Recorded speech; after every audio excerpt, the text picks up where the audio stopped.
afternoon bath, evening bath.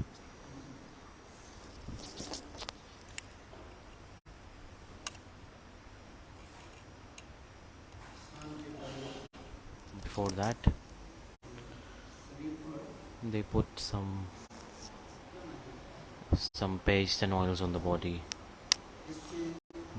through which the glow of the body increases.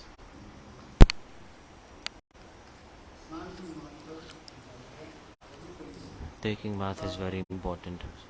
So, meaning early morning bath and afternoons bath and evening time also. Bath, by bath I mean full bath.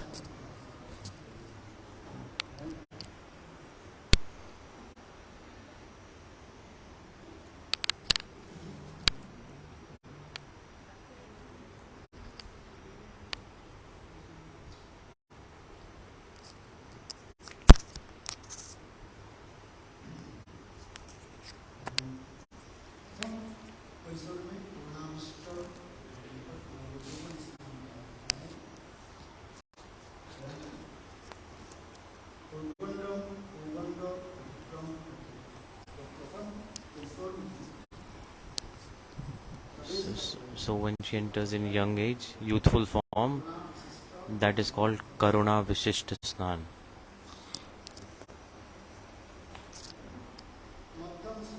In afternoon time,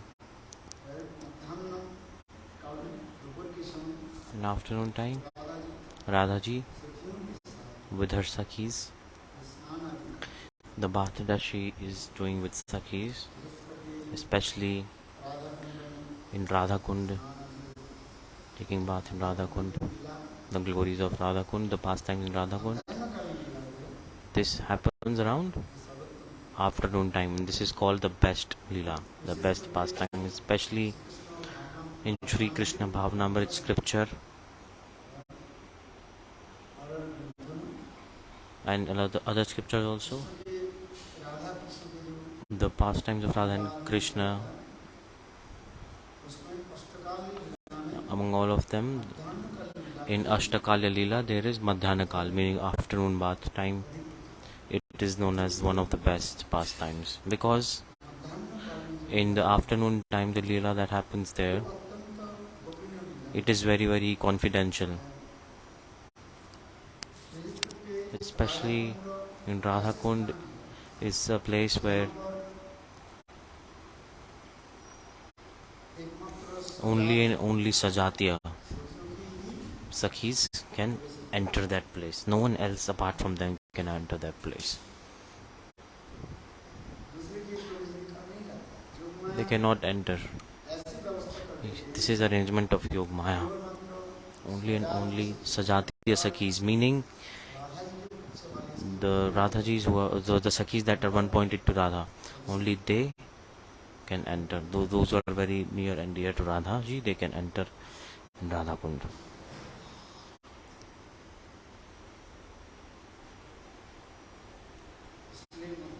That's why Madhyana Kala Leela,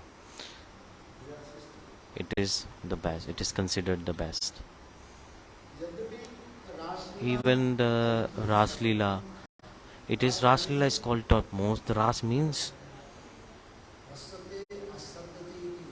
Rasate Swadati Rasa, where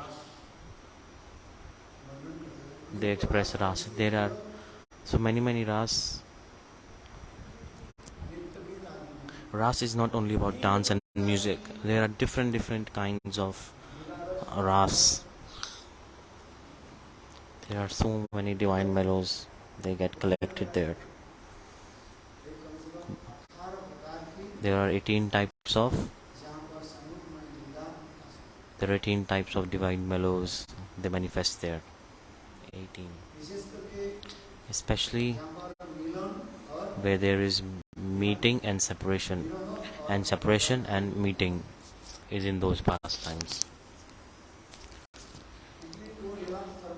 So that Leela is called the topmost, Sarvottam.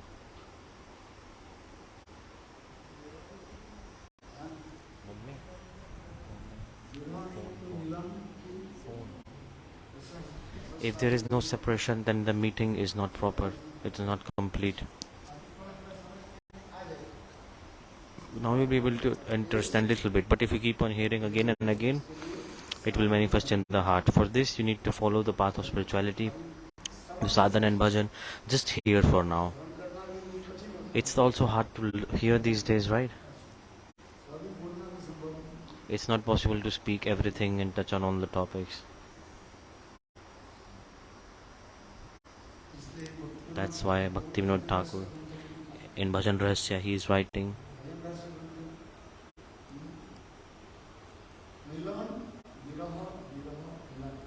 meeting separation, separation meeting.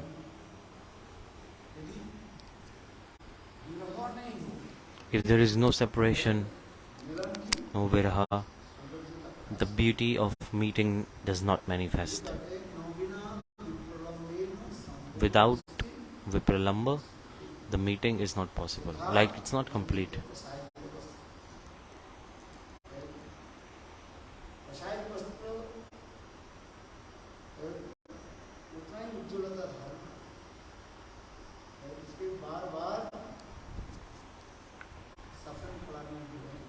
So for example, if you take a cloth and dip it in saffron color, or if you dye that cloth, the more and more you leave it in the water, in the same way the color is more on the cloth. So in the same way, the separation, it increases the beauty, the color of meeting. There are 4 types of separation and 4 types of meeting. Tell me, you remember? Okay. Purvarag, Man, Pravas and Prem Vachitya. And meeting? Sankirna, Sankipta, Sampurna, Samvriddham. These are different 4 types of meeting. Among them also they are divided into further categories. Even one has like further 4 classifications. So specific separation has a specific meeting category. Slowly and slowly when you do bhajan, you will realize all of this. Purvarag.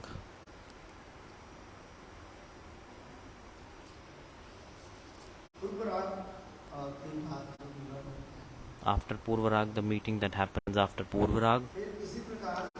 So in the same way, there are 32 types of separation and 32 types of meeting. Just hear this. This is enough. No need to develop. No need to go into deep. 32. Listen. Don't enter so deep in here. Otherwise your material conception will come. Just one life, have some patience. And don't study a lot. What did I say? Don't study in these scriptures so more. Otherwise your material conception will come.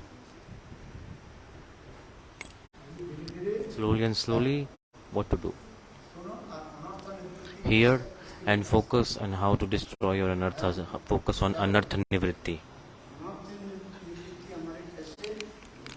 How can we get free from anarthas? If there is no anartha-nivrrti, then the anger and lust will increase if you read these kinds of things. It will increase or not. That's why. So be careful. Be careful and then work. It's like Hindi proverb. Like be careful. Be cautious. Be careful about what? They are saying to sadhu, not a non-sadhu. This proverb is made for sadhu. Savdhan means be careful, be conscious. Avdhan means listen again.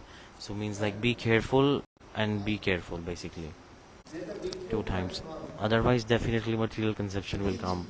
If your heart consciousness is not clean, and if you hear high class kathas, after hearing kathas what happens? then material mindset comes, material conception it comes. That's why Kichade Paka, what does it mean? Kichad, the mud says to jackfruit when jackfruit is not grown. Bhakti and Prabhupada is giving the example. The mud says to jackfruit, it's called kicha. Oh, sorry, the ungrown jackfruit is called kicha. Kicha. So it's not talking about mud. So ungrown jackfruit, it's not grown properly. It's not fully ripe. It's not mature. It's small jackfruit. It's growing. If you think I will pluck and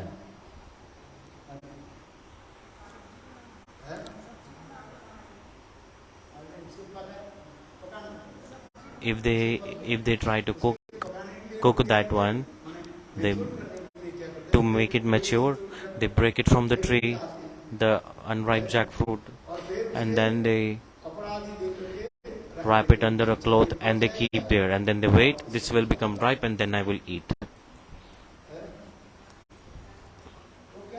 What will happen? It will be destroyed. It will contaminate. So this is a proverb. Bhakti Saraswati Prabhupada used to use this proverb many times. Kichade Paka. Kichade Paka. Let the jackfruit become ripe. This is the exact translation of the proverb. Like you should not forcefully cook it to ripe it. You should not forcefully try to make it ripe. I'm not talking about cooking it. I'm talking about the people that try to make it ripe. Do you want to make it mature forcefully after you pluck out from the tree? It's not possible. So you have to leave it on the tree and let the time do its thing. What will happen otherwise? It will be contaminated. It will be destroyed. In the same way, if there is no anartha-nivrrti, and if you hear the top level harikathas, then what will happen?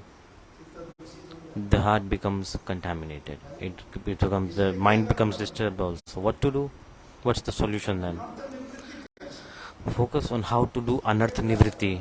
Make some efforts for doing anartha-nivrrti. Even the Sraddha is not manifested for now. Sraddha means faith, trust. You should have faith on the injunctions of the scriptures. So sadhu, shastra and instruction of guru. Put your mind one pointed towards it and don't let your mind go here and there. So if you don't have faith in sadhu, scriptures and sentences of guru, then it will contaminate.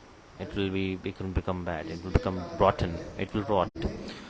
That's why properly, how to get proper Sraddha. To develop Sraddha, it takes many lifetimes. To get one-pointed faith, it takes many lifetimes. Ekantiki means one-pointed. If there is no one-pointed Sraddha, one-pointed faith, unflinching faith, if it's not there, then you won't be able to understand anything in here. And if you read it forcefully and you try to implement it, then you become sahajiya. Understand sahajiya? They think I am a manjari. They think I am a manjari. Then slowly in the heart, the anarthas they increase in the heart. So if there is no qualification and you get absorbed in try and force your transcendental spiritual form on it, then it's not good. If there is no qualification, you have attained no qualification properly, then if you not attain proper qualification and you enter more in Ras Tattva, then big problem. Like Prabhupada gives example, like ants, to eat kheer, sweet rice. The kheer is a sweet dish. To eat the kheer, when the ants go, sometimes they fall in the kheer and they die there. They float on the kheer. Have you seen them sometime? And they cannot come outside because this is the thing. This example is nice. They just die in the kheer. They die. They can't come out of that. What is the meaning? If without qualification, if you enter in high level harikathas like this, then anarthas will increase in the heart. Anger, lust will boost, it will increase so much.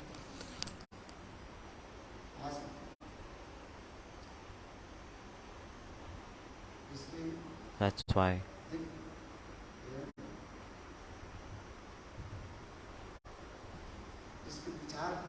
so you should be careful about it. Here it like in limits. Here in limits. First you have to control your mind and stabilize your mind. What did I say? You have to stabilize your mind.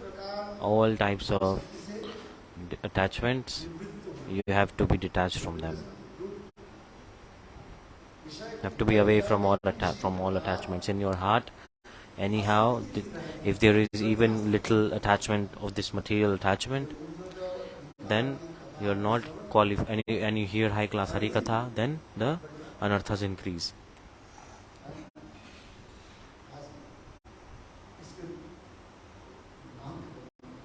This is very important to understand.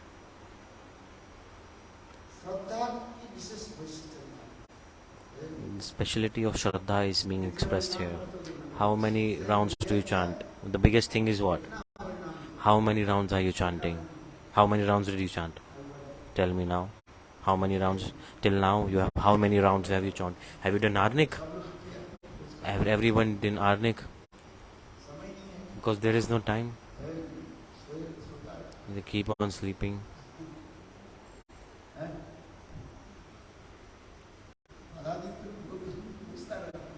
I keep on asking many all the day to devotees, and some devotees half day passed by and they have not done Arnik. Don't chant the mantras. Then how will it happen? They're not understanding properly. Because time is less, is it? It's not the way.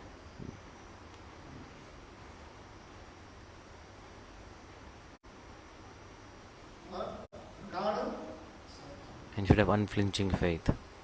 Very condensed, unflinching faith. Sraddha, one-pointed faith. It should be one-pointed. Understand ekantik Sraddha, one-pointed.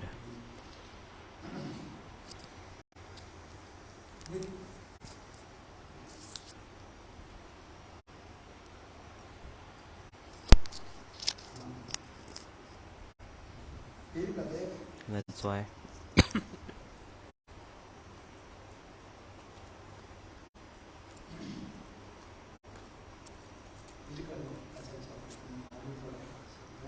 Okay, I'll go further into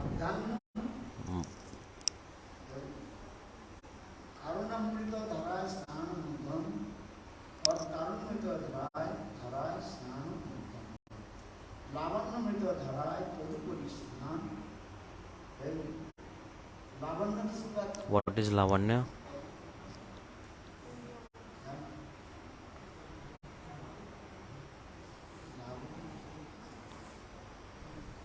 What does that mean? 179. Wow. Shifali Didi. Shifali. What's number? 167. The effulgence through which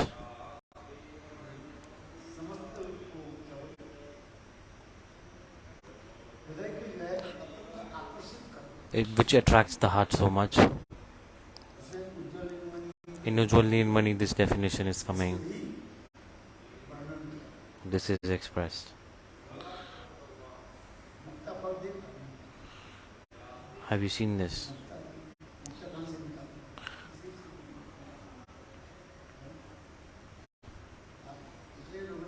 That's why Raghunath Das Goswami, he wrote a scripture. The name of that scripture is Mukta Charita Charinamrita. Mukta Charita. Have you heard this name of this book? Have you ever seen it? It's very nice. How many of you have read this book? No one. Okay, no problem. Right now, let's read Caitanya Caritamrta and Caitanya Bhagavata. At least Caitanya Caritamrta and Caitanya Bhagavata. Because if you don't have mercy of Mahaprabhu and Nityanand, it's not possible to enter in the past, to understand the pastimes of Radha and Krishna. The example is coming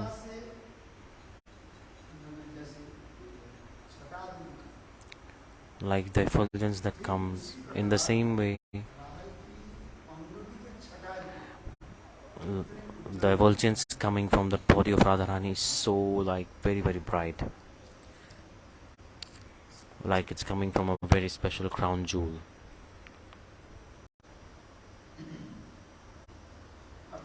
Meaning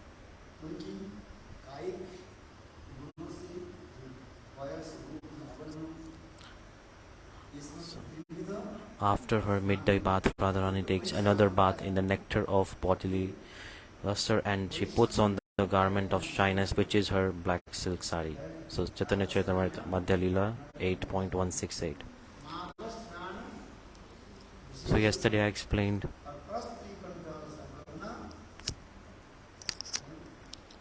like you have to wear tulsi while taking bath, then you go Vaikuntha.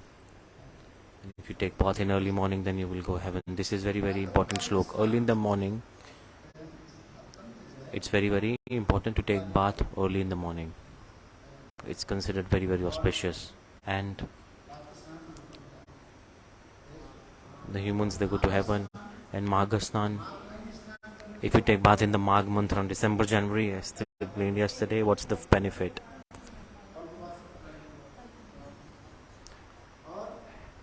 Then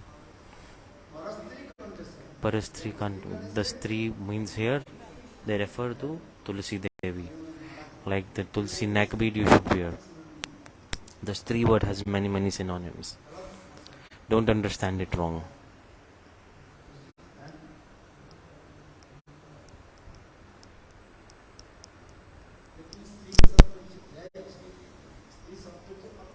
What is the meaning of the word stri? What is the meaning of stri?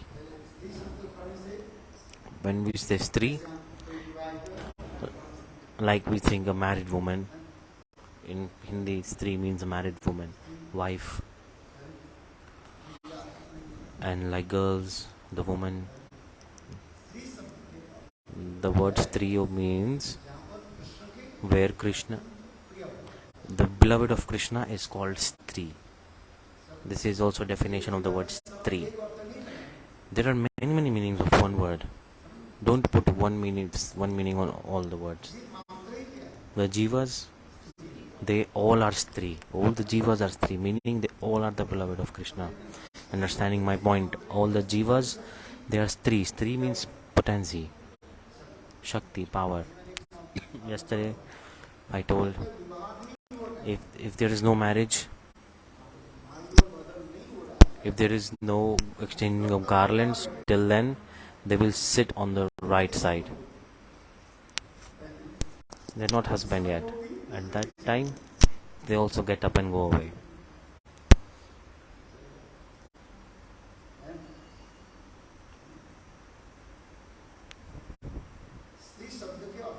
The word stri means shakti. There's this meaning also, shakti, power. Stri does not only mean a married woman. This is also a meaning, but my point is you have to understand the context, and then you have to interpret the meaning of the word. So the stri also means power, potency. Jiva Shakti. Who is Purush? Purush means the bhokta, the enjoyer. Purush is enjoyer. So the only enjoyer is Krishna. Who is Purush? The enjoyer. He is the supreme enjoyer. It's only Krishna. So the slok that is coming.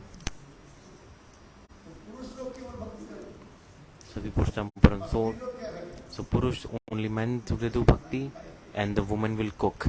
No. This is not the meaning. You have to understand the word of the meaning of the word. Savai pursam paramo dharma. Savai pumsam, here they are referring to what? Because you have to understand the context and then you have to understand the meaning of the word. Pursam, why this word is coming? Savai pumsam paro dharma.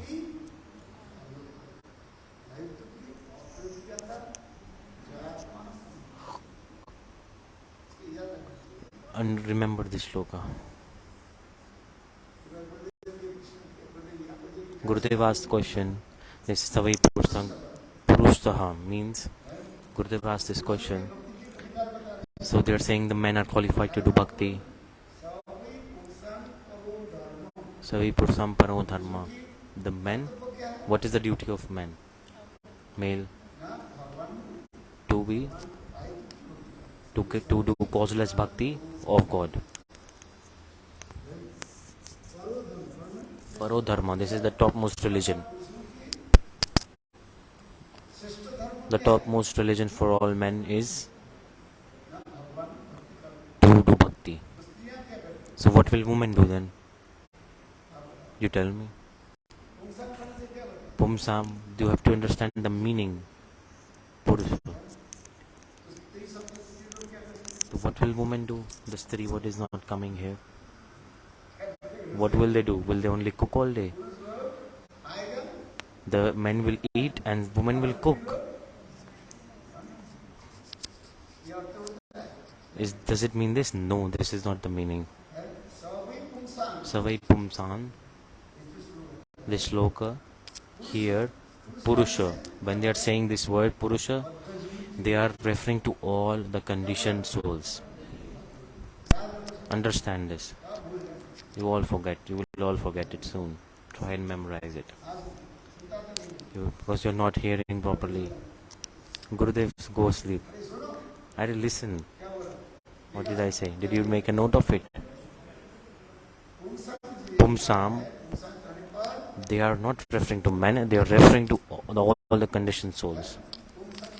Pumsam, this word, they are referring to all the conditioned souls. The conditioned souls, they think that they are enjoyer. Then conditioned souls, they have this ego that I am the enjoyer. Whether it be man or woman, this is not the subject. What ego do they have? All conditioned souls have this ego that I am the enjoyer. That's why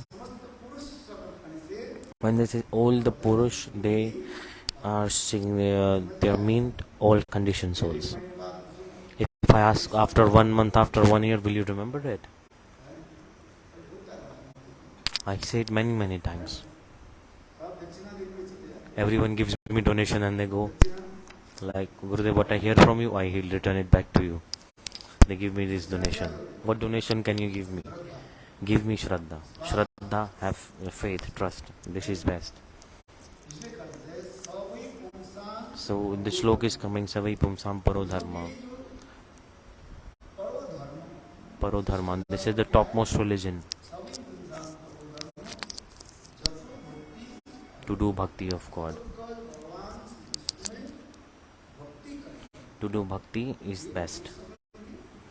This is the best responsibility of all the conditioned souls. Here Purush, when this word is coming, here they are referring to all the conditioned souls. Because all the conditioned souls, they are all Purush.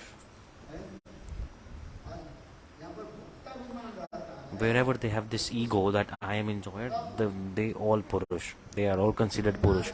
Understanding my point? If you are not understanding, ask me again and again. What did I say? So for this, because they have ego that they are enjoyer, that's why they are being referred as the word Purush. This is meaning for all conditioned souls. Those who are absorbed in the bodily conception, you are attached to the body, your bodily life, then they think that they are the enjoyer. And in transcendental world, what's going on? There is no difference between the body and the soul. No difference between body and soul. The whole body is transcendental and it's one.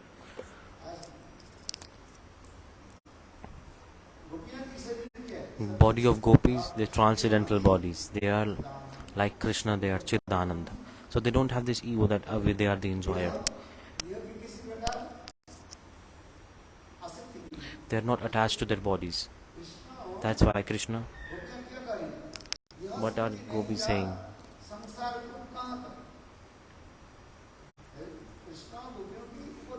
Krishna, he's giving advice to gopis.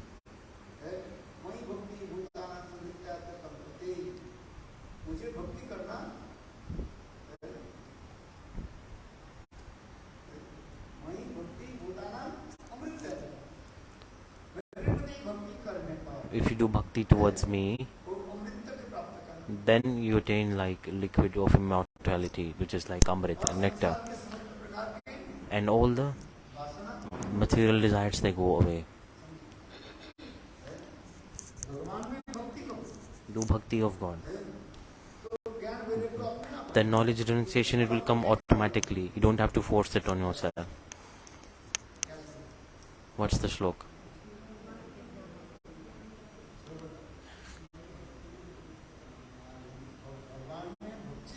If you do bhakti of God, knowledge and renunciation comes automatically.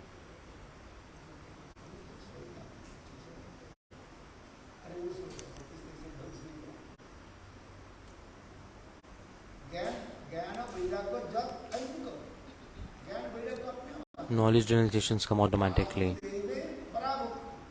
Vasudevi Parabhakti. If you do bhakti of Vasudev Bhagwan, knowledge and renunciation, it comes automatically. It comes on its own. Knowledge and renunciation. True or not? It comes on its own. You don't need to force it on yourself. Someone is serving Gurudev with a pure heart. No need to study scriptures then. If you are serving Gurudev without duplicity, hypocrisy, then only serve Gurudev. Here, harikatha. No need to study any scripture. All the knowledge will manifest in your heart. Knowledge does not mean the remembering shlokas. And renunciation means they are completely detached. This is why if you do bhakti of Vasudev Bhagwan,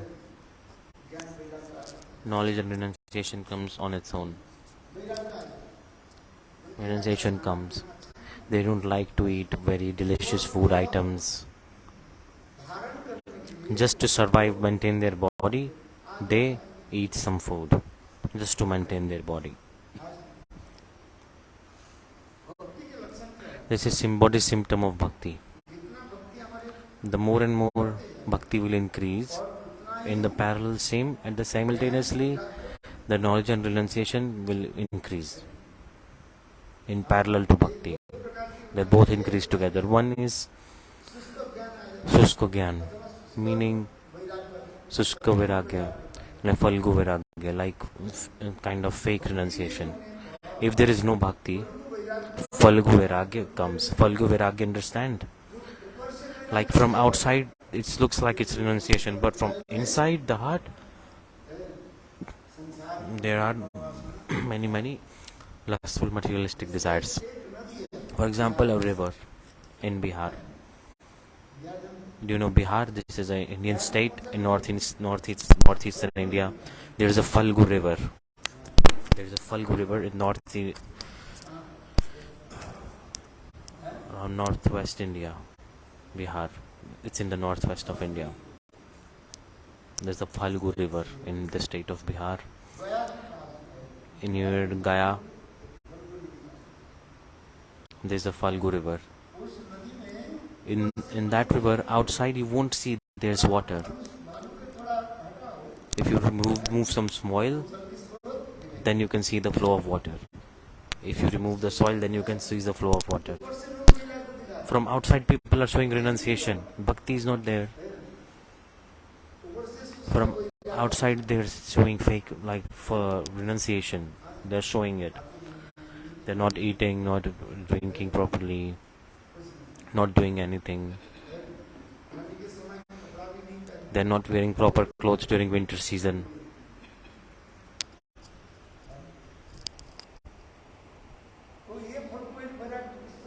This is called Falgu Vairagya, like kind of like fake renunciation. Bhakti has not grown. From outside, they are showing renunciation. Then what happens? In the heart, there are so many materialistic desires, and they keep on increasing in the heart if we do this. This is called Falgu Vairagya. Vairagya, like renunciation, like a monkey. Samshan Vairagya. How many types of renunciation are there? Like this. Have you heard these names? What did I say? Samshan Vairagya. Have you heard this before? What did I say? Samshan Vairagya. Samshan Vairagya means, Samshan means crematory ground. In crematory ground, when we see our beloved dying in a crematory ground, then we see that, and we have some renunciation manifest in our heart. They stop eating for a few days. After 10 days, 15 days, then all the rituals are done. Then they start getting absorbed in material life after 15 days. This is called Shamshan Vairagya, like temporary renunciation. Markat Vairagya, meaning monkey-like renunciation. Like being very humble and sitting like this. Like, oh, I'm very humble. They just open their eyes and see. You won't even realize they have seen. They will climb on your shoulder,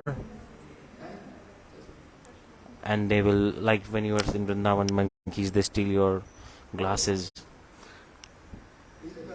So this is like monkey-like renunciation. Like they're showing from outside, they're humble but they're not inside. This is called Markat Vairagya. And Falgu Vairagya, I just explained, which is like a river in Bihar. And Samshan Vairagya, like temporary renunciation. These are not proper renunciation. In reality, proper renunciation is bhakti. When you do bhakti slowly and slowly, naturally, the detachment arises in the heart.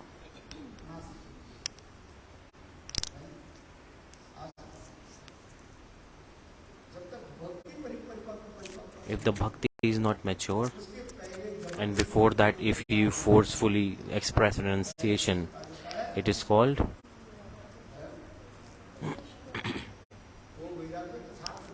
this renunciation is not good, it's not proper. Falgu Vairagya, Markat Vairagya, Sashan Vairagya.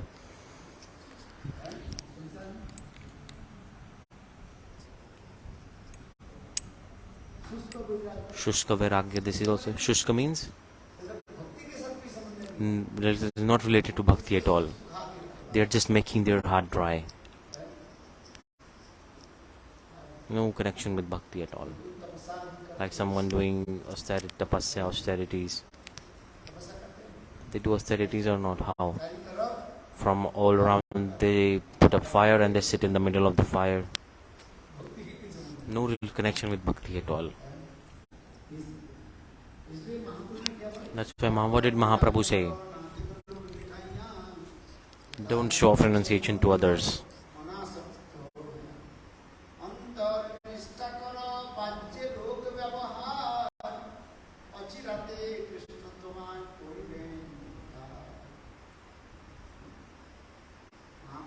Mahaprabhu, he said,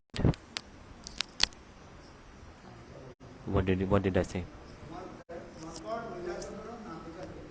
Don't do renunciation to show off others. They don't eat, they don't drink, they don't sleep. What do? They do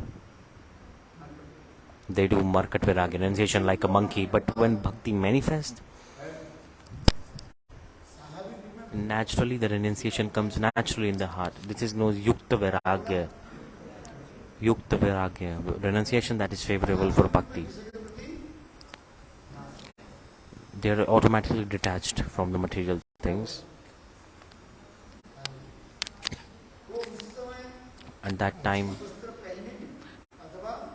they wear nice clothes or they wear bad clothes. They don't care about it.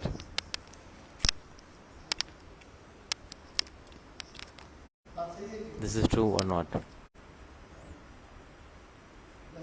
Like for example, in Pundari Sadhu,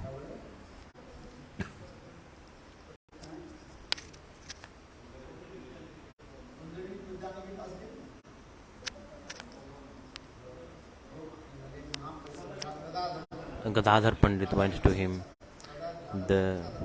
His Radharani's manifestation, Gadadhar Pandit. He said, let's go and take darshan of sadhu. Mahaprabhu said, go and take darshan of sadhu.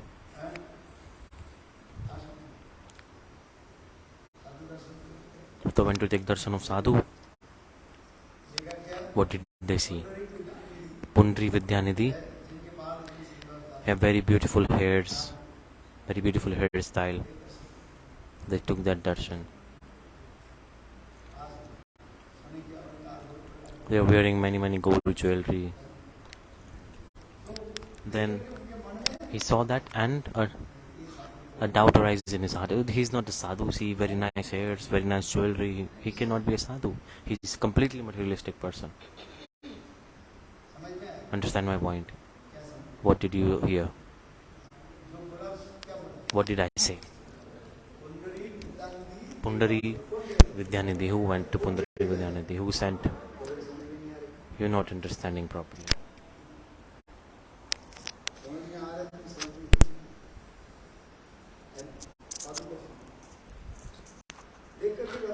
So Gadadhar Pandit he saw and a doubt came in his heart that this is not a sadhu. Sadhu, what is a sadhu? Those who are completely detached, they have like big beard. That we think is sadhu. And those who are very thin. But he looks like materialistic person.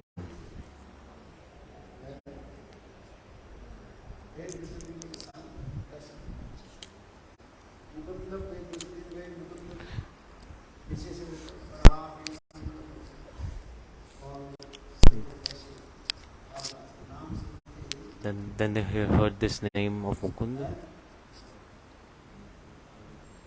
Mukunda will come. Mukunda came.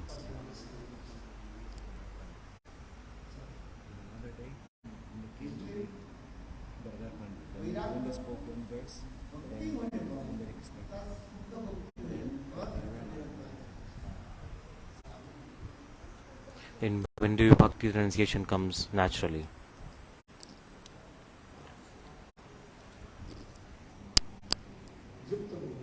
Yukta Viragya. There are many types of renunciation. One type of renunciation I did not explain. There is called Prashab Viragya. Prashab Viragya means after giving the birth to baby, a renunciation manifests. It comes. Okay, I'll go back to harikatha now. When you give birth to a child, a renunciation comes. Because there's so much trouble when you give birth to a child, there's pain. It causes some renunciation when you give birth to a child. But then again, after a few days,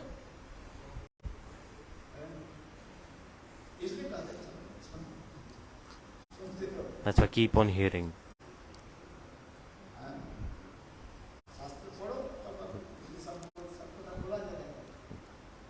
You cannot speak everything. That's why read some scriptures. Everybody here. Only hear. Only listen.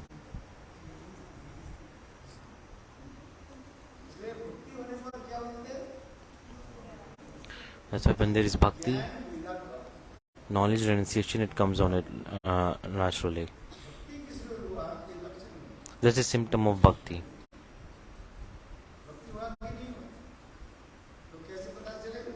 If there's bhakti is manifested or not. By knowledge and renunciation, it will come automatically, and realization will also come.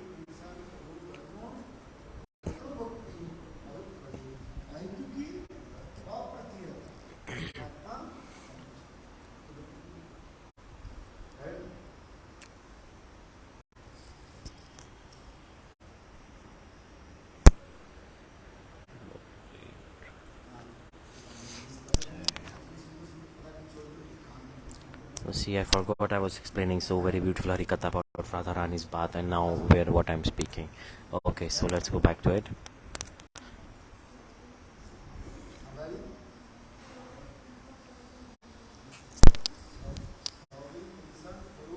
So, pursam paro dharma. So, for all conditioned souls, the topmost religion is bhakti. Savai pumsam, the purush word that is used here in this shloka. This word purush is coming because to they're signifying conditioned souls, whether it be man or a woman. If they have the ego that I am the enjoyer, then this word is used. Because jivas, conditioned souls, they are Shakti Tattva. They are Shakti Tattva. The Shakti word is feminine word. It's Jiva Shakti. The Jiva Shakti, all the Jivas are stri, like feminine. And then they are the enjoyee, like they are meant to be enjoyed by Krishna. That's why who is the only supreme enjoyer? Purush. Only Krishna.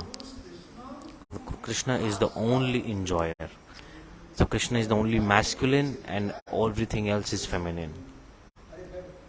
Sit down, listen harikatha. Krishna is the supreme enjoyer. The word purush, which means a masculine word, it means the enjoyer. In conditioned souls, they have this false ego that I am the enjoyer. Because they are conditioned, they have this ego. What ego? That I am the enjoyer. Jivas, they think I am the enjoyer. When they have this ego that I am the enjoyer, then they are called conditioned souls. For whether be man or woman, in reality they are in the classification of conditioned souls. Who is the only enjoyer? Krishna. Krishna is the supreme enjoyer. He is masculine and like everything else is feminine. Krishna, he is like supreme controller. He controls everyone, everything. Because he is God. If he wants to make someone dance, he will dance in a specific way. What did you listen?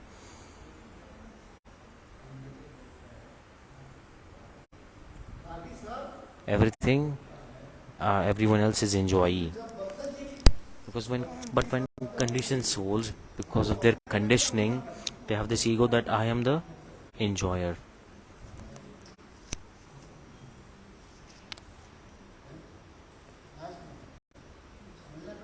It's hard to understand. Again and again hear, and then you will understand. It will not work if you hear it once. Hear again and again.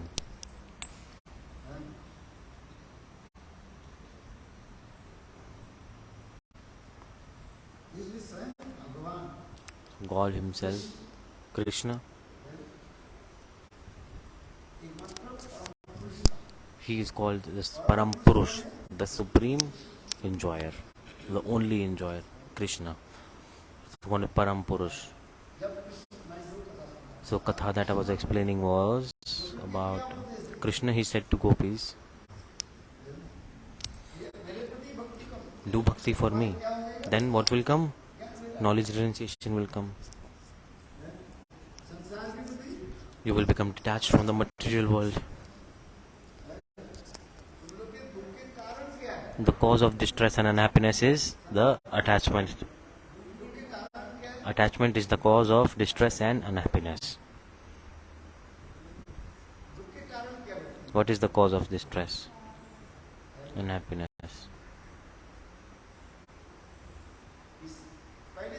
First understand this. What is the cause of our distress? It is our attachment to this world, worldly attachments. And how will we get free from attachments? With knowledge and renunciation, slowly, automatically, when it will come. Yogis, through yogic, what do they do? With the yogic process, and their practices, they give up all their attachments.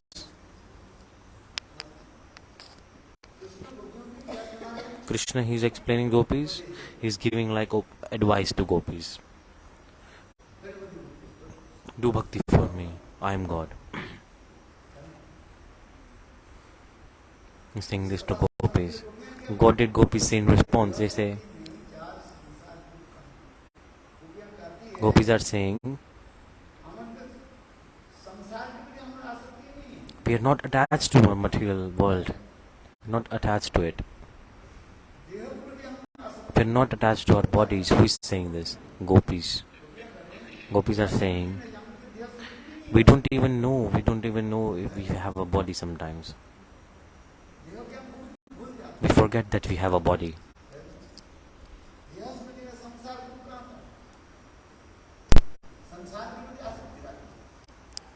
In material world, we are unhappy because we are thinking, oh, this is not happening. What does this mean?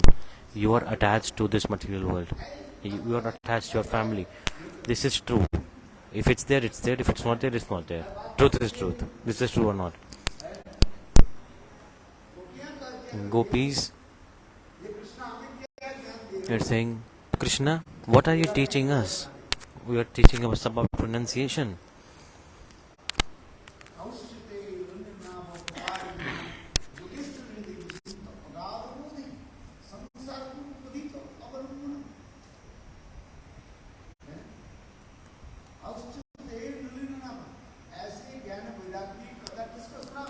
Speak this renunciation katha to Brahma. He has no knowledge. Gopis are saying this. Speak this renunciation katha to Brahma. He has no knowledge. In your lotus feet, who is remembering about your lotus feet? Who is meditating upon it? Brahma is meditating upon your lotus feet. So this is like they are making they're teasing Krishna. You can you teach us renunciation? Go and teach this renunciation to Brahma. Go and teach this to Brahma. Why? Because Brahmaji, what is he doing? He's meditating.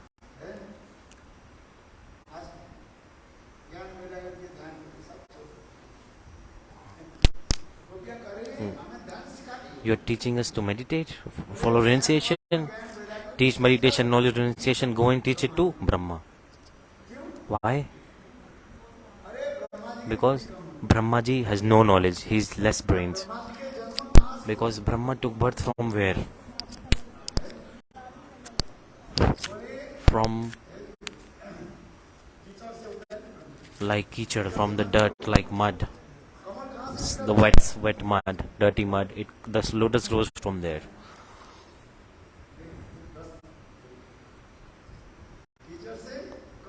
So the lotus grows from there. It grows on the top, on the water surface. In the middle, the stem of the root of the lotus is inside the mud, like dirty mud. He has no knowledge. He took birth from there. Gopis, they are making this comments to Krishna. Oh, you will teach us renunciation. That's why gopis are saying this.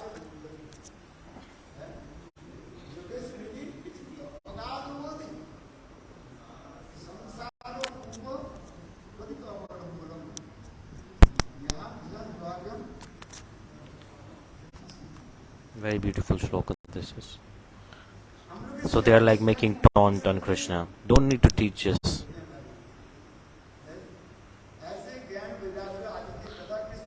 Go and teach this katha to Brahma, because he has less brains. Don't teach this to us. They're making this taunt to Krishna.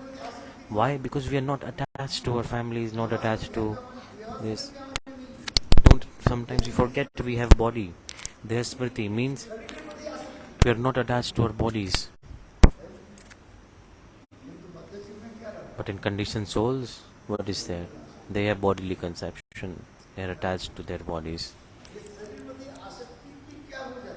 This attachment of body, this is the cause, the root of anarthas, called dehatma buddhi, the bodily conception. Like we think that we are this body. I am this body. The biggest offense is, the first offense that we did is this, that we wrongly identified ourselves as this, that I am this body. I am not this body. You're not having this realization. From outside you are saying, but in reality, indeed, this realization is not coming. If you have this bodily conception, in reality, they cannot realize transcendental things.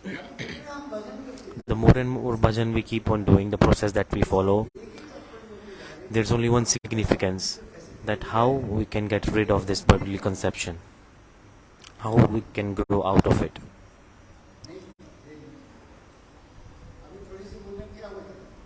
If I speak little bit, you become angry.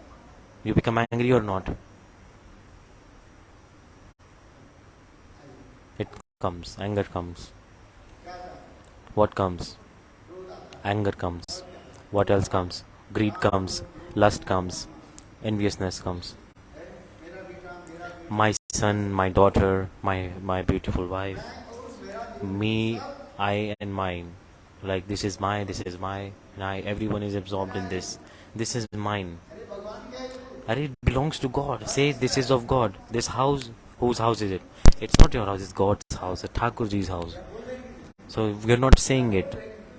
You are saying it from outside.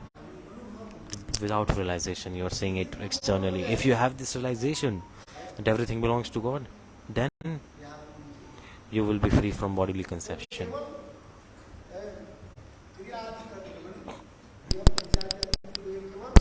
They just maintain the house and things for Thakurji. What did I say? Like a potter, to make mud utensils. Potter.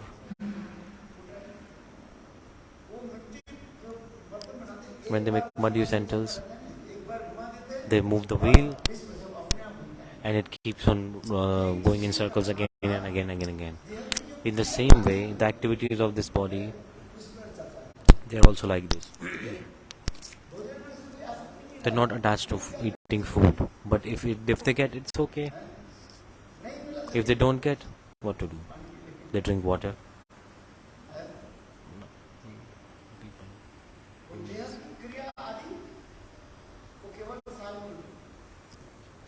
So they are just doing what's coming naturally. Sometimes they sleep, sometimes they don't sleep. The devotees were free from bodily conception. They are not attached to their bodies. They are not attached to anything and anyone.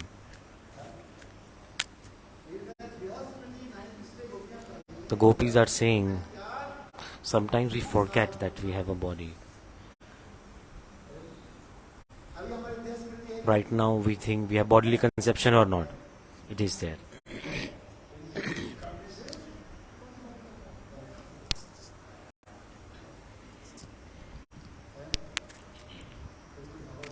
But if you do Bhagavad Bhajan slowly and slowly, you reach a stage, then any material thing does not affect you. Right now, we have relationship with many material things, material objects. My father, my sister, my brother, my son, my friend. We have the attachments like this or not. The gopis also have this, but this is just social etiquette, just like worldly behavior. They also have maintained this relationship, but just for worldly behavior. Understand my point? They are doing actions, but they're not attached to them. One is like lok behavar, like social etiquette. Understand my point? Like worldly behavior.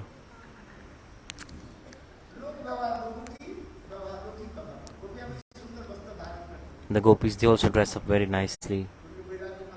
How possible they are renunciants? No, they are dressing up nicely for to please Krishna. Understand my point? Gopis, they cook very nicely. Why? To please Govind. This is the point. Whatever gopis do, even they are putting some cosmetics, kajal, whatever they are doing, everything they are doing is for the pleasure for Krishna. Gopis' behavior, their all activities, everything that they do, they are only and only for the pleasure of Krishna. And what is Krishna saying here? Oh gopis, you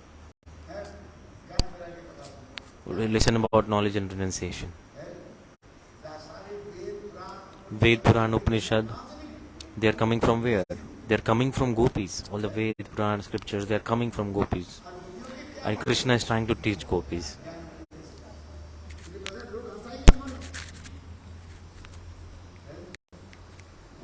Gopis are saying, Krishna, you are a very unknowledgeable person. Will you teach us knowledge and renunciation? It's a very high level katha. Gopis, they have so much unflinching prem, like very strong condensed prem for Krishna. If gopis don't take darshan of Krishna for like 1 millisecond, they faint. Then gopis, they are saying to Krishna, they are saying this to Krishna. Krishna is saying advice to gopis, and gopis are responding back to Krishna.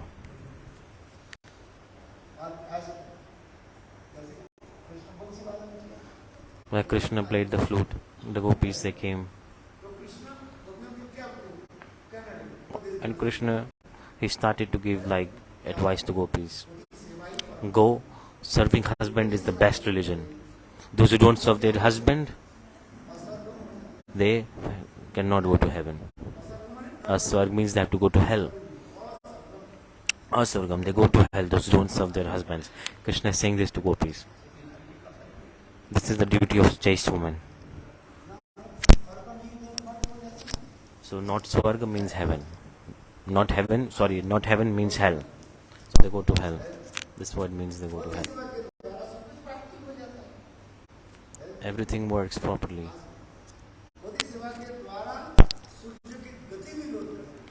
By the serving husband, you can even control the speed of sun.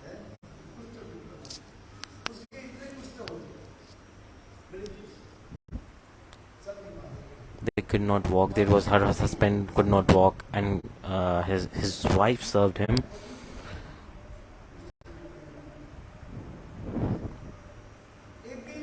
One day,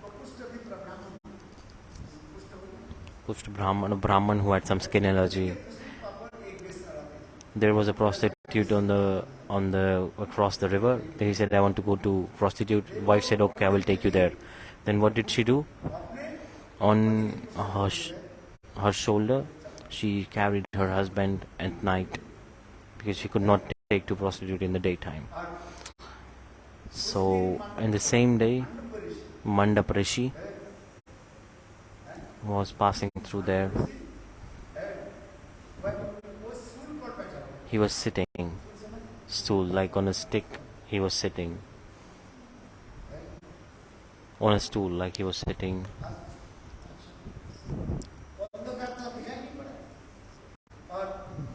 In the darkness, they could not see. The body of his husband got touched with the rishi, contact, and when it touched the body of the rishi's body, it became like contaminated. Mandap Rishi, he came out of his meditation, and he said his body was smelling bad.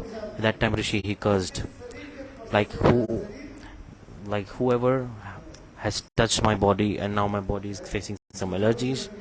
When the sun will rise, they will die. Leprosy Brahman, some Kushta Vipra. So her wife made a vow, like, if I am a chaste lady, then the sun will not rise tomorrow. the sun did not rise.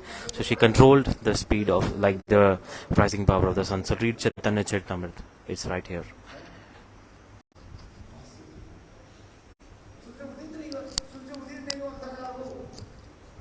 If the sun is not rising, it was darkness. The demigods, they cannot do, they won't be able to do fire sacrifice. The demigods won't get food. They won't get anything. So rising of sun is very important. So all the demigods, for this regard, they went to Brahma for help. Here Mandap Rishi was not an ordinary Rishi. And this chaste lady is also not less. Mandap Rishi, what curse did he give? Whoever has, when the sun will rise, the person who has touched my body, they will die. The sun did not rise. What this chaste lady said, she said, if I am a chaste woman, then the sun will not rise tomorrow, and my husband, so that's how her husband will live. Then Brahma and demigods, they prayed to Vishnu, and Lord Vishnu, he came. Lord Vishnu came and said to the chaste lady, and said to the, please let the sun rise. I am God. I promise you, with my divine vision, of immortality, I will make your husband live again. Lord Vishnu. So chaste lady, she took back her vow, and then the sun rised. Her husband, he died. And then God, through his vision, he resurrected him. Do you understand the story? I will ask again tomorrow.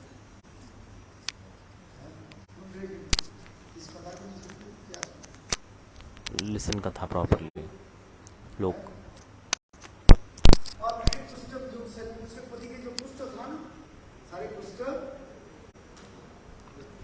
The leprosy of her husband, it went away. He recovered from his sickness. That's why it is coming. The power of chastity is so much. This is the significance of this story. There is Katha of Anusuya also. So Krishna, in the same way, he's saying to gopis, go back to your houses. Have you studied Bhagavata or not? Read Bhagavatam. Read Bhagavatam, read Caitanya Caritamrta. First read Caitanya Caritamrta and then read Bhagavatam. If you read Bhagavatam first without reading Caitanya Caritamrta, then you won't understand anything. In the same way, Krishna is giving example of gopis. Why all you are here? You are chaste women, you are chaste ladies. You are married. You have a husband. Why are you coming in the forest?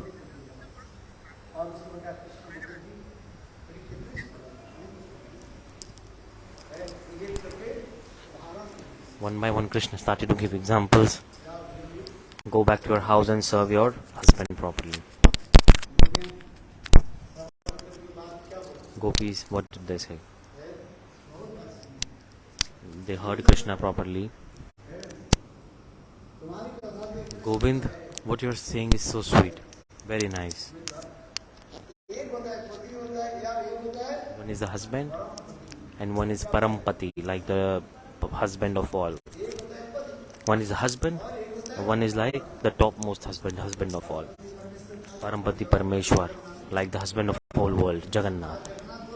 They say Jagannath or not, like meaning of Jagannath, the husband of whole world. Jagatpati, the husband of whole world, is God. The marriage, the husband and wife in the material world, they have relationship with our body for temporary time. Till we have this body, they have this relationship. When we give up the body, then the relationship will end. But the Jagatpati Jagatpati Jagannath, if you establish relationship with him, then it is an eternal relationship. What did I say? Jagatpati Jagannath. Who is the husband? Who is our real husband? Krishna. He is the husband of everyone. It does not mean that leave everything and go. No, this is not my point.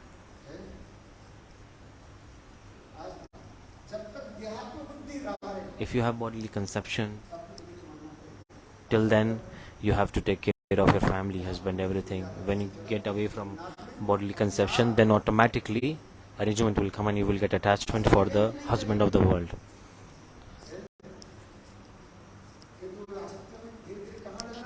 Attachment will stay there. We have to put our attachment to God slowly and slowly. We have to put it on God. In one day this will not happen. To teach the jivas, God is saying this also. You have to teach not ordinary people or not. You have to teach everyone. And he's teaching gopis. What did he say to gopis? Go back your house. Did gopis they go or not? They did not went. Why? Why did they not go back to their houses when Krishna said? Because gopis they know the heart of Krishna. So Krishna he gave examples of many chaste ladies. What did I say? By chastity, you can attain everything. Chastity is so powerful. Have you heard Sattva? Have you heard this name? Hear something, read something, then you will understand what I am saying. Savitri Sattvavan Katha is there. She defeated the king of hell with her chastity and she resurrected her husband. She took back the soul of her husband from the king of hell, Yamaraj. Katha is like this. But who is the topmost husband? The husband of whole world, Krishna. We have relationship with whom? Our soul is. We have relationship by soul. By this body, this relationship we have with this material husband. Like we marry someone, they have relationship with this body. But the relationship of the soul is with Krishna. If once it is established, it never breaks. The more and the sadhana and bhajan, whatever we are doing, what are we doing? It is so that our soul gets connected to God. How can we establish a relationship with Him? How can we meet Him? How can we meet Govind? We are so far away from Him and we got separated from Him. That's why we are not realizing it. Jagatpati Jagannath, we only have relationship with the husband of the whole world. When you do bhajan slowly and slowly, what will happen? The detachment will arise in your heart automatically. Then the attachments will go away slowly and slowly. The more and more you will be directed towards God, and more you will come close to God. This is the point. It's not easy to leave the attachments of this material world. The train is going from where? From Delhi to Mathura. When the Delhi moves close to Mathura, the Delhi will be left behind as the train moves forward, and the Mathura will come near, closer to the train. In the same way, attachments of the material world, they will go back, and we will keep coming close to God. This is the thing.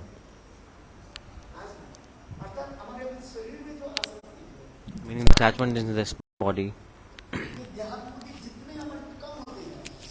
the more and more attachments of this body will go away, the more and more we will become close to God. We will be close to God.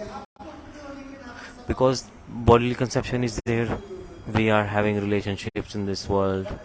You are maintaining them or not? my father, mother, my sister, my friends, my this, that. And more bhakti is happening slowly and slowly. Those attachments will go away slowly and slowly. Don't try to leave it forcefully. Don't try to leave it forcefully. When bhakti will manifest automatically, they will go away. These attachments will go away. The more and more pure bhakti will come, automatically it will happen. Attachment will go away slowly. If you try to leave it forcefully, then it will, like an octopus, it will trap you. This will happen naturally. When you do bhajan slowly and slowly, chanting holy names, if the Sraddha is developed through the stages, these are like a measuring utensil. The more and more Sraddha will increase. One is Shastriya Sraddha, faith in scriptures. There are many types of faith. Having firm faith on what is written in scriptures. This is all like Shastriya Sraddha.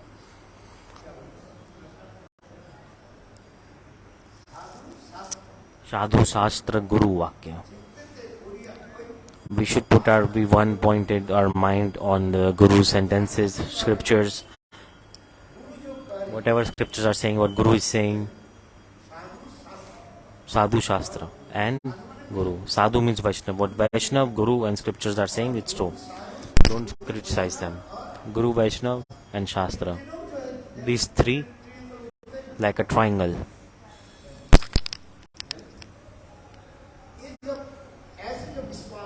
If you have this faith, whatever scriptures are written in scripture is true. Whatever Guru is saying, whatever Vaishnav is saying is true. If you have this faith, if you develop this faith, then the Shraddha manifests properly. Otherwise, the Shraddha is not complete. This is called one-pointed, unflinching faith.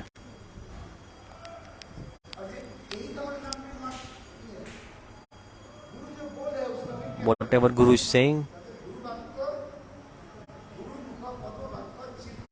whatever Guru gives instructions, follow it. Don't think about it, just follow it. What Narottam Das Thakur said. What Gurudev is saying, it is the ultimate truth.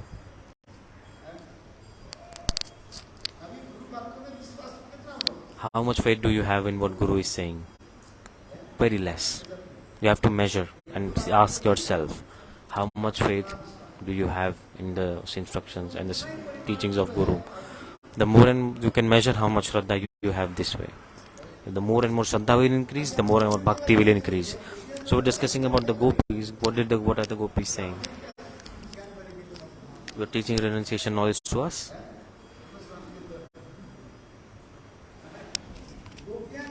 Gopis, what did they do? They defeated Krishna with want. Listen to us now. We will teach you. We heard a lot what you said. Now it's our turn to speak. The gopi said, you have told many things about chaste ladies. Now it's our turn to speak. Now you have to hear what we have to say. Krishna, what did he speak? That was a Brahman.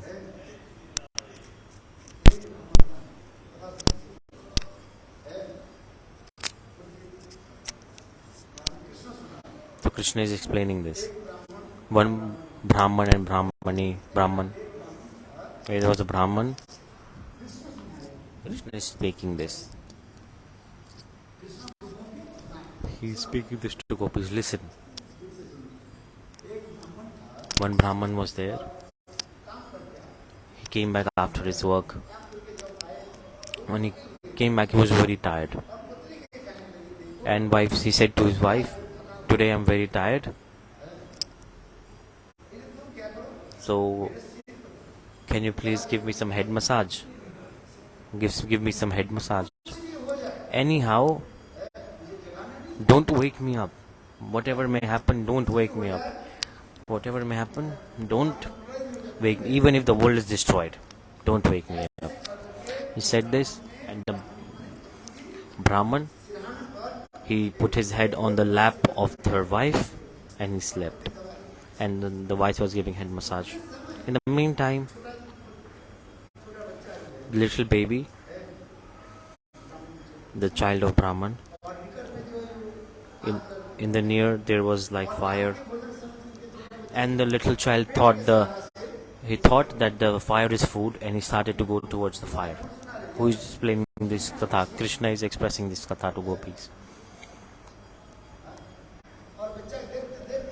And child, it fell into the fire. The Brahmani, the wife of Brahman is seeing this, but what did husband say? Don't wake me up. Can there be any woman like this who can see her child burning in front of her eyes? Because her husband has it on her lap. Because if she will get up, then the husband will wake up, and so we should not wake up. She did not wake up the husband, and she was seeing with her eyes. She was seeing her child got burnt in fire. He went inside the fire, got inside the fire. He was inside the fire. I not say he burnt. He went inside the fire. He was in the fire. In her heart there is prem. So the woman started to cry. She started to cry. Meantime, the husband woke up and said, "Why are you crying?" My child has fallen in fire. Then husband said, "Why do you not wake me up?" He said, "You said, in any situation, even if the world is destroyed, don't wake me up. You said this. That's why I did not wake you up." Brahman said, "Go. The service that you have done for your husband, go to the demigod of fire and bring back your child." The woman went and she grabbed her child. She said, "If I'm a chaste lady, then my child should be pauper. Return back my child." Then slowly and slowly the demigod of fire, he manifested, and he handed over the child to her, completely safe. So Krishna is saying this katha to gopis. Gopis, look, the glories of serving husband is like this. So you should go and serve your husband.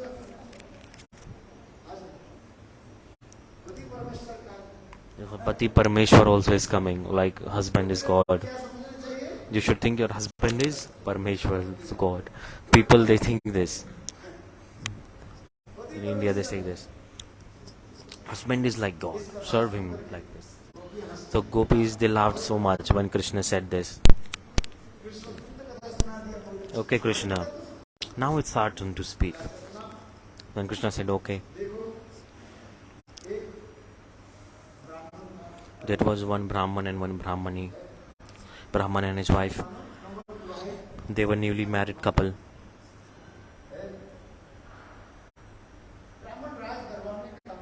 Also, they were unmarried. So Brahman used to work in a king's palace. Brahman, king's palace, unmarried. They said for 7 days you have to go out. For how many days? You have to go out alone. This was the instruction given by the king to the Brahman. Who is saying this? Gopis are explaining this to gopis. First katha explained by Krishna. Now gopis are speaking.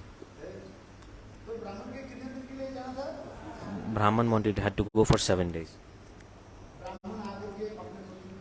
Brahman came back to his wife and said they were married, and by the instruction of king, I have to go 7 days outside. The wife started to cry. "How will I survive without you for 7 days?" The wife started to cry. "Not possible. I cannot stay. I will come with you. The king has given instruction. I have to go alone." What to do?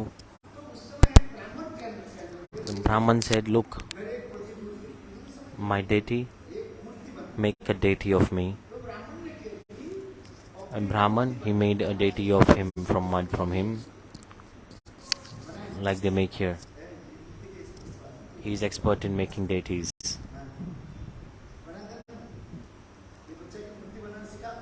He also teach how to make deities, like structures with clay and things. He's his profession. It's his profession. Very nice. So then they made a deity. They from a wood or mud. What do you use? Okay, so they just made a deity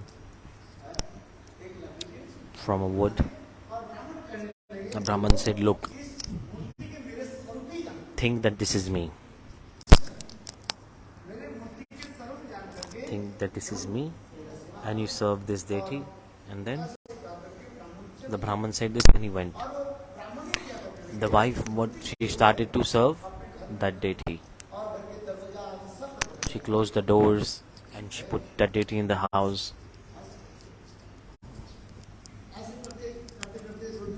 Eventually 2 days, 4 days passed by. On the 5th day, the Brahman went for many days. The Brahman came back after 5 days and he knocked the door. The same day, the wife, what was she doing? She was serving the deities at that time, her husband deity. Gopi said, "Gopal, answer, what should the Brahman do?" No, what should the wife of Brahman do? What should she do?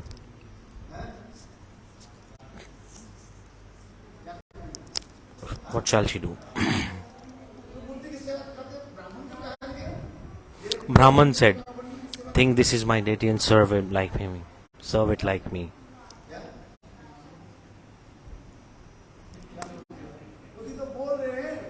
The husband is speaking. So they are saying, "We don't know." Gurudev speak. So the husband, the Brahman husband came and knocked the door. He knocked the door. "Brahmani, Brahmani." She recognized the voice, no? Because she could recognize, cannot she recognize the voice of her husband? She recognized. What you are saying is nonsense.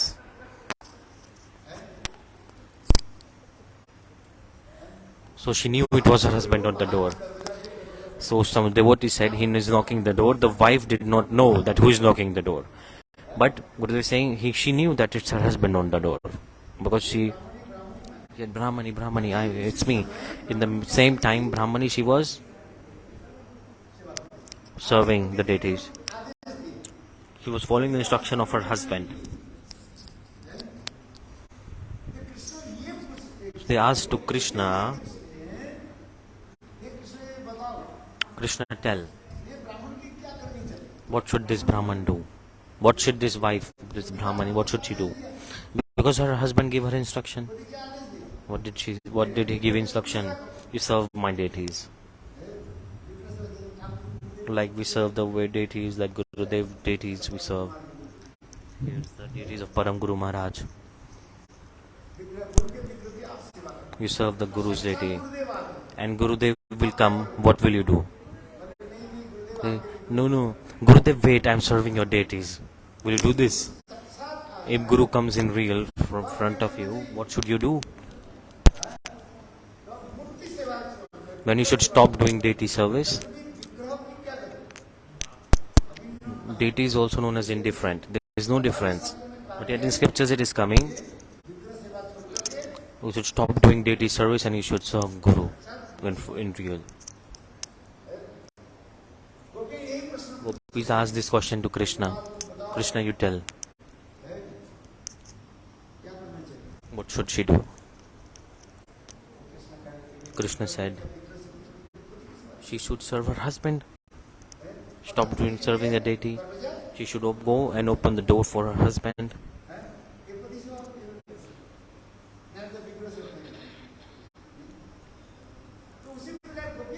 Gopis are saying, "Krishna Govinda, your husband Jagannath, husband of all world. Without your service, who to serve apart from you?"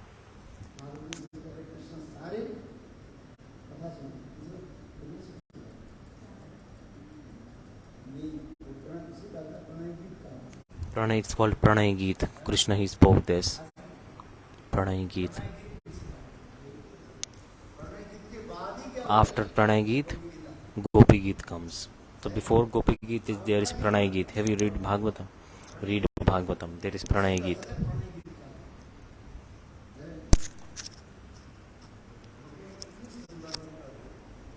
Gopis gave a beautiful answer, and Krishna, he became surprised.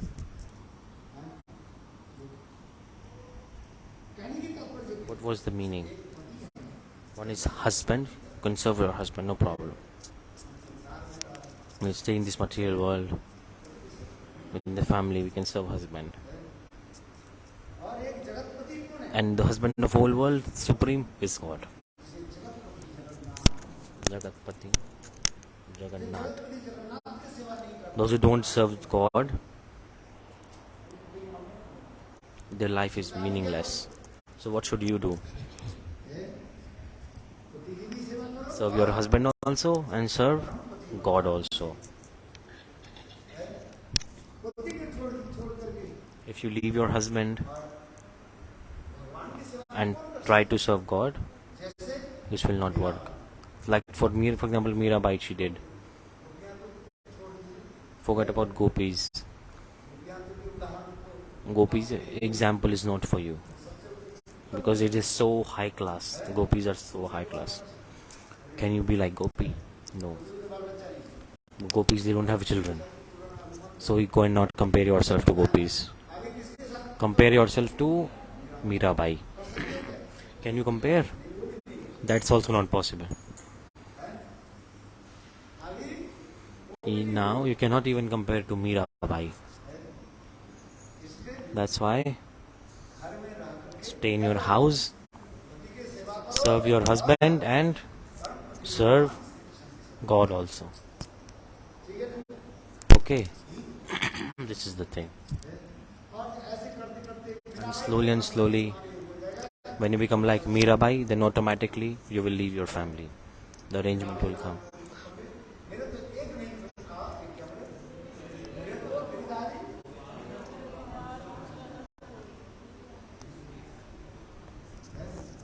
Mirabai said, she used to communicate with the deities of Krishna. Mirabai used to speak with him. Do you speak with Thakurji? Does Thakurji speak to you? Why? Why not? Because he does not speak. The deities don't talk to you. You say the deities don't talk. Some people say the deities, they don't eat. Thakurji does not eat. You don't offer him food like Mother Yashoda. Some say Krishna does not come. You don't call him like Draupadi did. Some say God does not sleep. You don't sing lullabies like Mother Yashoda. Is this true or not?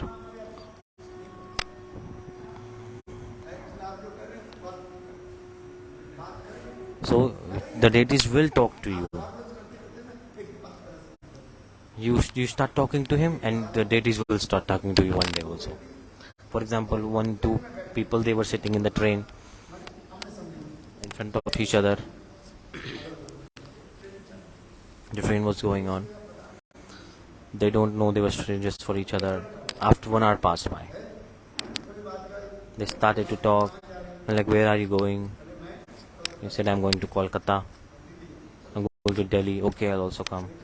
So where are you going? Oh, I'm also going there. Then they started conversation like this. Then, where do you live? I live in Delhi. Yo, you live in Delhi? Oh, I also live in Delhi. Tell me, which city, which place, which area do you live in Delhi? Which area do you live in? Janakpuri. I am also live in Janakpuri. Oh, which sector? Which block? C3. Oh, I also live in C3. Oh, tell me, what is your house number? 196. Oh, my house number? That block, C3. I also live in C block. Where? in house number 196. He said, look, I live in 195. Just like nearby, the neighbors. In the meantime, oh, we were neighbors and we did not see your face.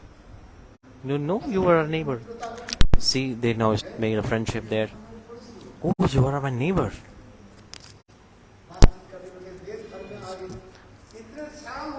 Many years passed by. For 5 years they have been living together as neighbors, but they did not know.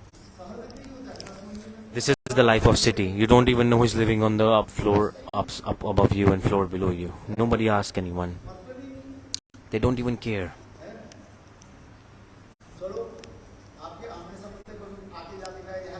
So you say hi, hello, and that's different. But they don't know. They don't care. Some people don't even talk. They like what to talk. They don't even like to talk. People are like this these days. But look, what happens?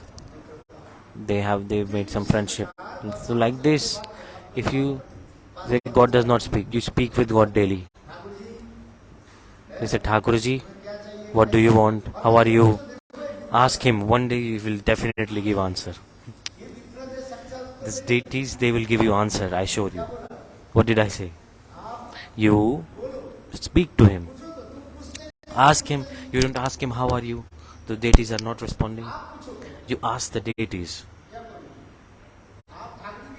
Ask Thakurji, how are you? What shall I cook for you? The answer will not come. But ask daily.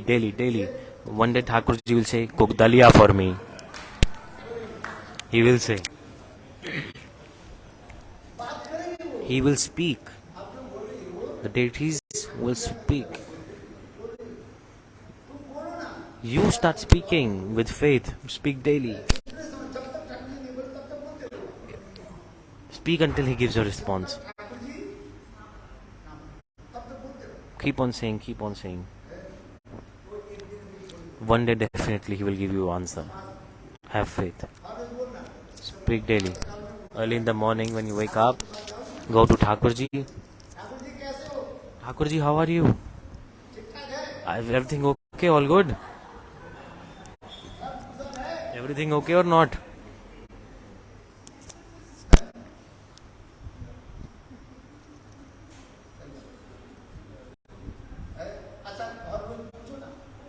Ask daily. Do you ask? You don't ask him.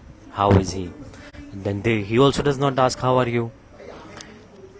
If someone asks something to us, in West it is like this. Like hello, then they say hello.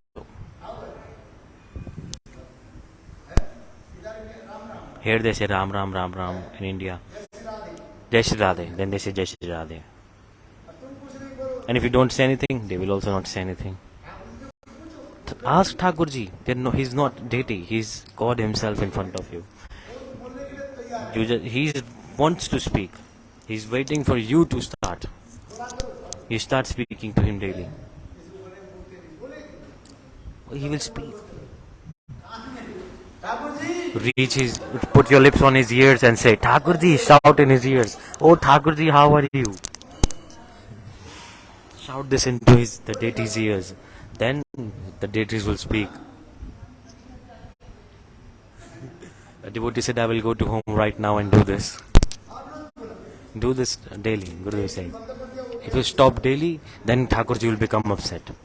You have to do this daily. You do one day, you say one day, do not speak another day, then Thakurji will become angry. Do it daily. With faith, speak daily.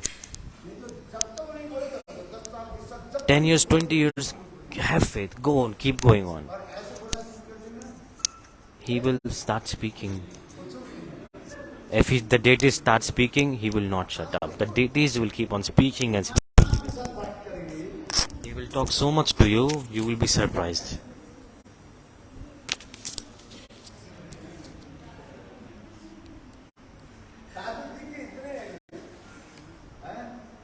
So Thakurji like this is very talkative. Thakurji will wake up at 1 a.m. and ask you to give water. They will disturb your sleep. Thakurji will disturb your sleep. Thakurji will wake up midnight and say, "Oh, give me water." What will you like it?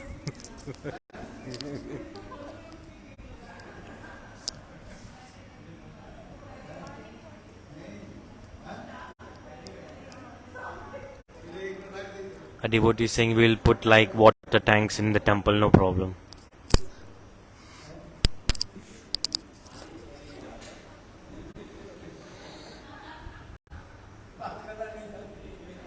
So Guru is saying you don't want to talk to him. You want to talk? So give some water.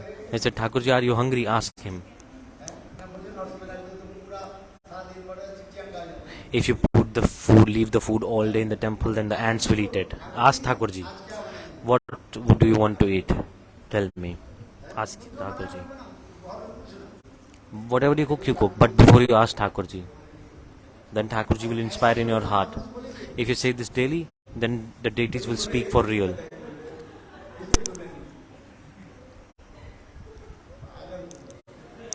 You feel lazy to cook, that's why you're not speaking with Thakurji. A little child does not speak.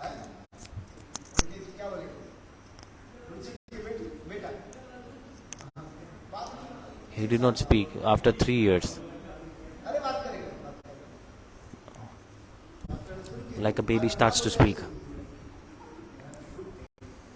And then the baby becomes so talkative. Like a newborn baby, when it's growing, it's not speaking anything. But when it grows up, it is so talkative.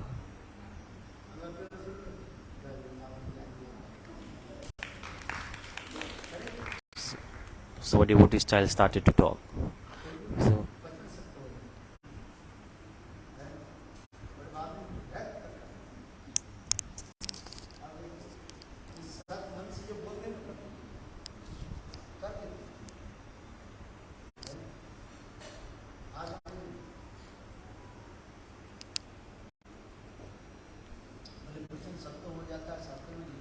in scriptures it is written, if you follow brahmacharya for 10 years, then whatever you say it will be true. It will happen. For 10 years if you stay brahmacharya, because the siddhi manifest. For 10 years if you become brahmachari, then whatever you say it happens. And see how much how glorious would be bhajan. What are the siddhis that you get in bhajan? If you get this siddhi after following 10 years of brahmacharya, then bhajan siddhis are so much. I could not finish harikatha. The time is up. I could not Caitanya Caritamrta I was reading. You not even understand even this. Then how can I touch on the big scriptures? To understand Radha Tattva, we should understand Radha Tattva first. Or do you just want to listen high level harikathas?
Very beautiful explanation is this. Like the baths done by Radharani. Just study this and come tomorrow. I will ask this. Early morning bath is compared to, I just explained. Radharani's is compared to Karunamrit Snan. It is called Navayovan. Write it down. Just write this down. No need to do anything else. Write about the 3 times.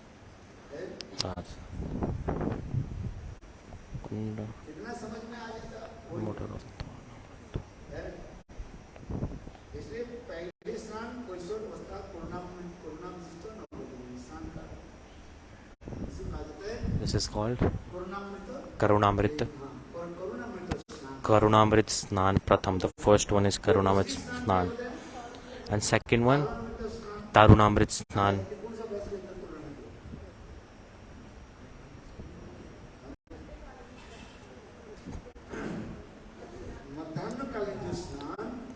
The second bath is taken at the noon. This is Tarunamrit.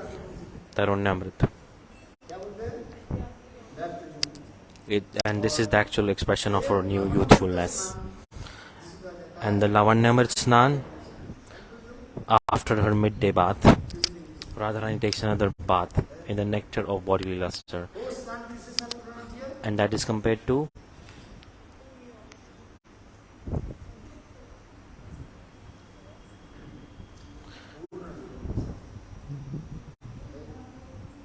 first. So like three different. So they are compared to. So the second one, the third one after midday bath, Radharani takes another bath in the nectar of bodily luster, and she puts on the garment of shyness, which is her black silk sari. This is Caitanya Caritamrta. These are like chapter Madhya Leela, chapter 8, verses 165 to 169. Krishna, he takes bath how many times? Krishna also takes 3 times. He takes bath 3 times a day in Radha Kund.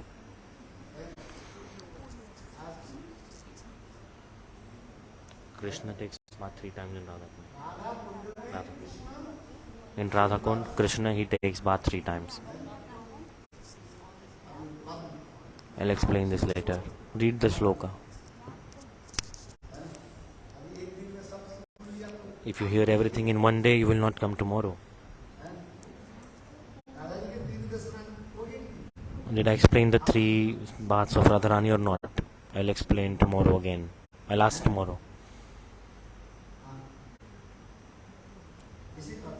That's why it is coming.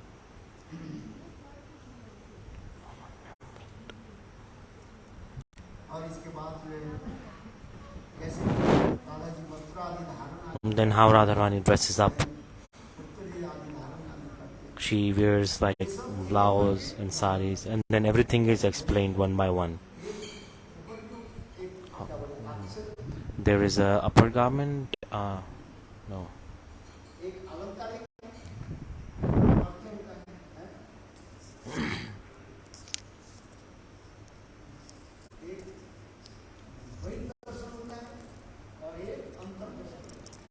One is the darshan from outside and one is darshan with the inside. There are 2 types of the darshan of deities. One is angik darshan. One is alankarik darshan. You all are scholars. Angik darshan and alankarik darshan. First, what do we see? How the Thakurji is decorated. This is called alankarik, like the jewelries and stuff. Alankarik darshan. First we see this. Alankar mean ornaments. How beautiful garland is, beautiful dress, beautiful decoration.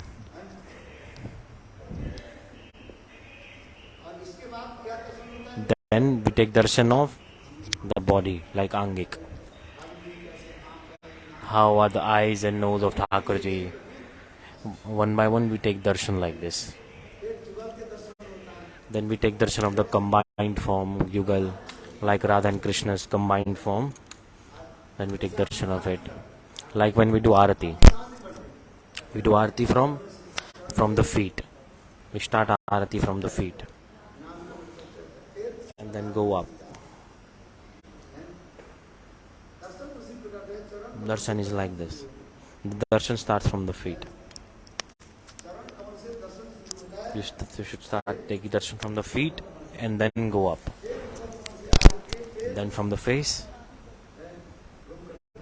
Then it like you take darshan like this from like toes. From the feet you see to the face, and then you like see the whole body. Omkar, like this shape of Om like this. Going, if you draw the Om from upside down.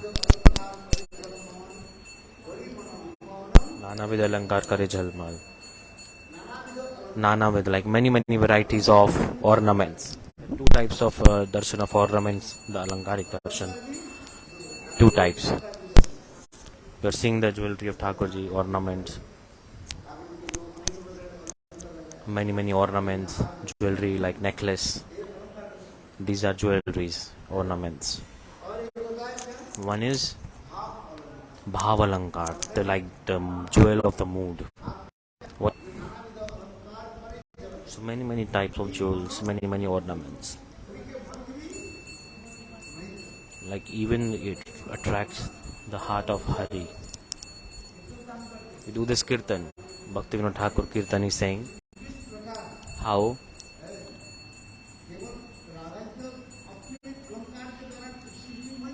Radhaji with her ornaments she can attract Krishna completely. And simultaneously,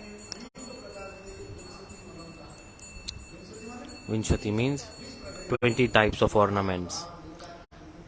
Like mood or ornament, there are 20 different types of ornaments, which is like not just jewelry. There are many explanations, like 20 types of different ornaments.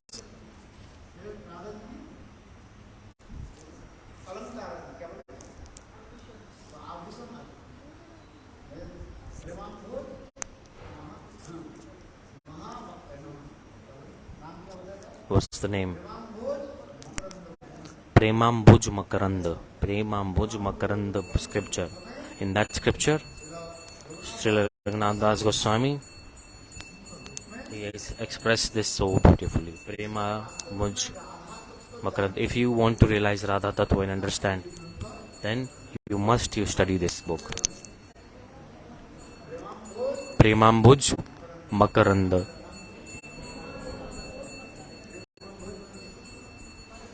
Premambhuj Makaranda.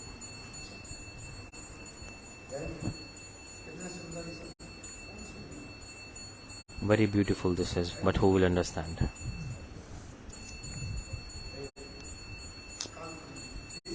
Tomorrow I will touch on it again.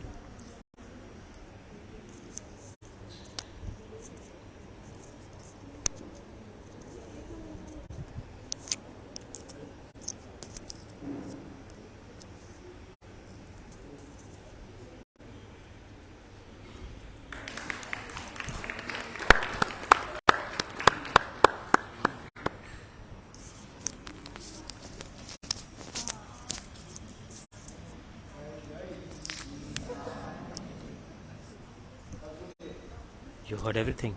Very nice. First do anartha-nivrrti. What did I say in harikatha? First do anartha-nivrrti. The mind is restless or not? Then how possible you will follow this path? First, control mind is very important. I asked, mind is restless? He said, yes, mind is restless. If you pray to Radhaji, what? Oh Radhe, my mind is restless. How I perform devotional service to you with this restless mind? This is very nice kirtan. Radhe, my mind is very restless. How can I do devotional service to you? Is this true or not? With restless mind, you cannot do devotional service.